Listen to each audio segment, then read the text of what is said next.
5 reliable conversational derailments. We don't do conversations. That suggests that it is an equal process where we listen to you and your opinion is respected and deemed valid. During seduction, our conversations are both information gathering exercises and monologues, which are there to showcase our brilliance. Once we devalue you, our conversations with you are tirades, imperious and haughty speeches, vicious diatribes against you where we speak, and you had better damn well listen. All conversations must be controlled by us.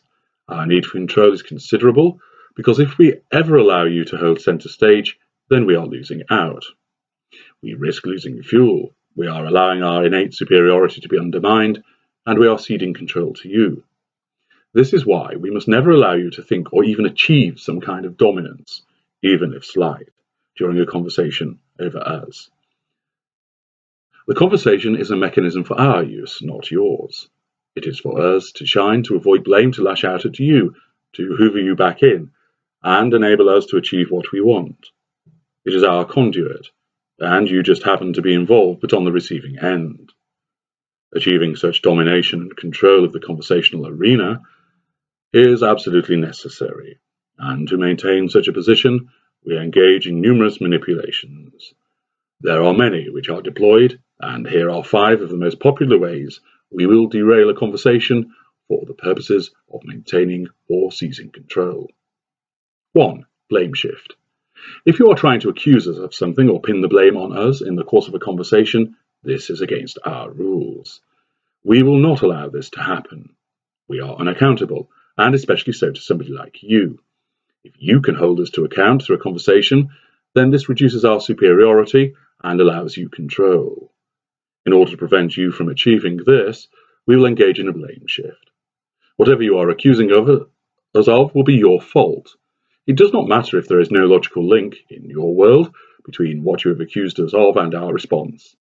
These conversations are not governed by your logic, but by our toxic logic. Our logic is that we must maintain control, and therefore shifting the blame onto you by any means is a logical method of achieving this. There is the logic for you. Understand this, and you begin to understand why we act as we do. Accordingly, you might accuse us of the following, and then be met with the following responses. You have been seeing another woman. I can smell her perfume on you. I'm not having an affair, but if I was, who would blame me? You never show me any attention or affection. You cannot smell perfume, you're just making that up. Why haven't you remembered to switch the oven on? Why do I have to remember to do that? It is your job. You spend more time getting on with what you're supposed to do, rather than trying to pick faults with me. This wouldn't happen. Why are you always trying to tell me what to do? I don't do that. You are overreacting. I just suggest things for you because, let's face it, you aren't really capable of making the big decisions yourself, are you? That's not me being horrible, that's a fact. You are poor at decision making. You should thank me for helping you. 2. Projection. This favourite method of derailing the conversation is so effective because it takes your breath away. By accusing you of doing the very thing that we are accused of, and invariably we are doing, you are so astonished at our barefaced cheek, our audacity, and our brass neck, that you lose sight of what you are talking about and end up focusing on the counter-allegation that we have just flung at you. You hate being thought of in an incorrect manner, and because we project with such conviction, you are immediately drawn into engaging us on this point.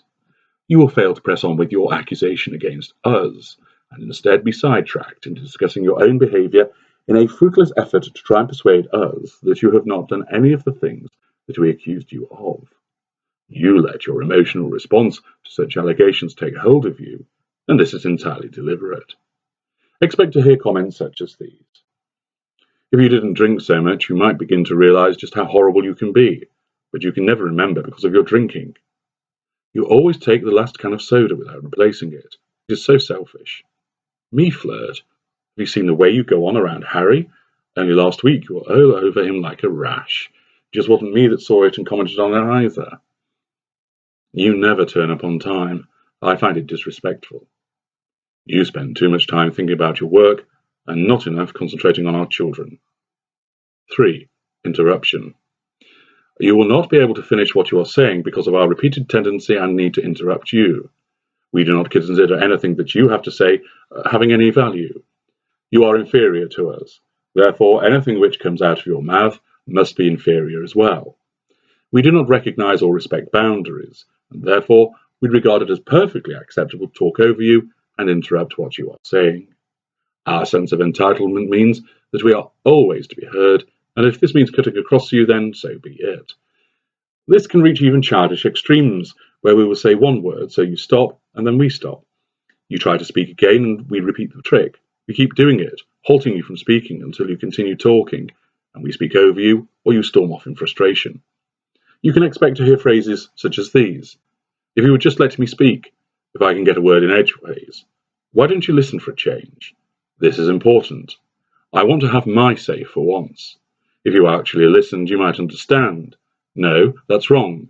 No, you're making this up. I have to stop you there. 4. Topic shift. We love to deflect and distract. We also exhibit a considerable capacity for moving the conversation away from what you want to talk about, and thus have control, onto something we want to talk about.